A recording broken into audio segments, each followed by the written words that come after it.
কে একটা ঝামেলায় পড়ে গেলাম। হ্যাঁ, আমার সাথে কেন এরকম হলো আল্লাহই জানে। আসসালামু আলাইকুম আমার প্রাণের ভাই ও বোনেরা, আশা করছি সবাই ভালো আছেন। দেশ বিদেশের যারাই আমার এই ভিডিওটি দেখছেন তাদেরকে জানাচ্ছি অসংখ্য পরিমাণে ধন্যবাদ। তো আজকে সকাল থেকেই আকাশটা কিন্তু মেঘলা, ভালোই বৃষ্টি। ছোটো মেয়েকে স্কুলে পাঠায়নি, বড়রাও যায়নি এই বৃষ্টির জন্য। যাই হোক, তো মনে করলাম যে আজকে যেহেতু বৃষ্টি সেহেতু আজকে খিচুড়ি খাবো। আর মাংস ছিল ঘরে, মুরগি ছিল পাকিস্তানি, ওইটা ভুনা করব। তো আমি মুরগিটা খুব সুন্দর করে বসালাম। আজকে টমেটো দিয়ে মুরগিটা ভুনা ভুনা করব। 2টা আলু ছিল ঘরে, আলুও দিছি মুরগির সাথে। তার মানে আমার সাথে যে কেন এরকম হয় আমি এটা অ্যাকচুয়ালি বুঝি না, যে কেন এরকম, যে যেটা মানুষ আশা করে সেটা হয় না। মানে এই একটা পরিস্থিতি আর কি। আমি তো খুব খুশি যে আজকে বৃষ্টি থাক, আজকে বৃষ্টির ভিতরে একটু খিচুড়ি খাই। ভাতের চালের খিচুড়ি খাই তো আমরা সব সময়, মানে পোলার চালের খিচুড়িটা আমাদের বাসায় আমার বড় মেয়ে পছন্দ করে না, আমার হাজব্যান্ড পছন্দ করে না, প্রায় অনেকেই পছন্দ করে না, কিন্তু আমার কাছে খুব ভালো লাগে। আমি, আমার মেজো মেয়ে, ছোটো মেয়ে, আমরা খুব পছন্দ করি আর কি পোলার চালের খিচুড়িটা। তো চিন্তা করলাম আজকে পোলার চালের খিচুড়ি রান্না করবো আর মুরগি। তো আমি প্রথমে মুরগিটাকে বসাচ্ছি খুব সুন্দর করে। তো আমার ঝাল দেওয়া দেখে মানুষ অবাক হবেন না, আমরা কিন্তু প্রচুর পরিমাণে ঝাল খাই, অনেক, মানে আমরা ঝাল প্রেমী, এক কথায় বলতে গেলে আমরা ঝাল প্রেমী। তো মনে করেন দেখেন কতগুলো মরিচের গুঁড়া দিয়ে মশলাটাকে কষিয়ে নিচ্ছি। এখন মাংসগুলো দিয়ে সুন্দর করে কষিয়ে নিব।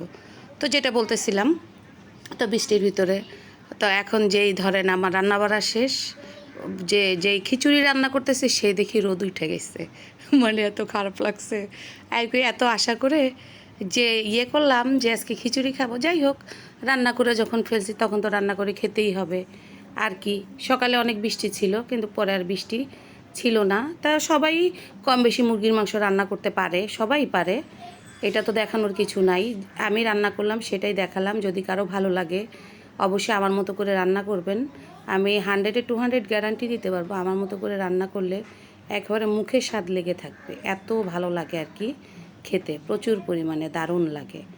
তো আমি মুরগিটাকে সুন্দর করে কষিয়ে একটু হালকা ঝোল দিয়ে দিচ্ছি, কারণ একটু খিচুড়ির সাথে কিন্তু একটু হালকা একটু মাখা মাখা মশলা, এই যে দেখেন, তারপরও দেখেন আমার মাংসটা কিন্তু একেবারে এই যে কষিয়ে গেছে। তারপরে আমি একটু গরম মশলার গুঁড়া আর একটু জিরার গুঁড়া দিয়ে তারপরে একটু নেড়ে চেড়ে পরে নামাই নিচ্ছি।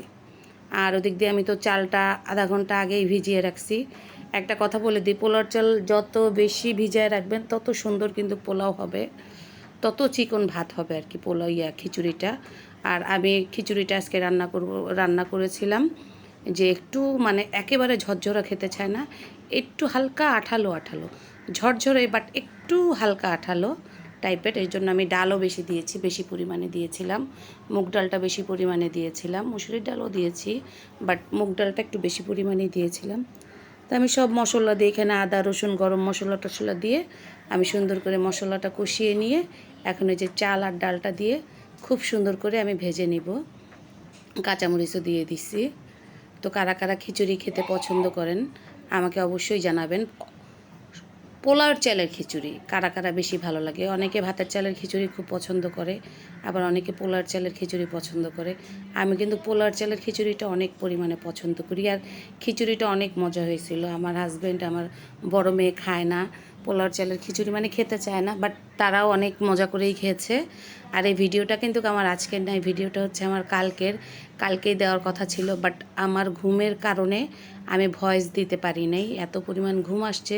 পরে দেখি যে 5টা বেজে গেছে, যে আমাকে থাক, আমি সচরাচর ভিডিও দিই 4টার দিকে, তো আমি 5টার দিকেই দিলাম। তো এই যে খিচুড়িটা কিন্তু আমি হাই হিটে দিয়েছিলাম আর গরম পানি। এখন যখন খিচুড়ি আর পানি সম পরিমাণ হয়ে গেছে তখন কিন্তু আমি চুলার জালটা একেবারেই আস্তে দিয়ে দিব। পোলাও রান্নার ক্ষেত্রে হোক আর খিচুড়ি রান্নার ক্ষেত্রে হোক, আমি কিন্তু ঘন্টায় ঘন্টায় চুলার ভিতরে রাখি না।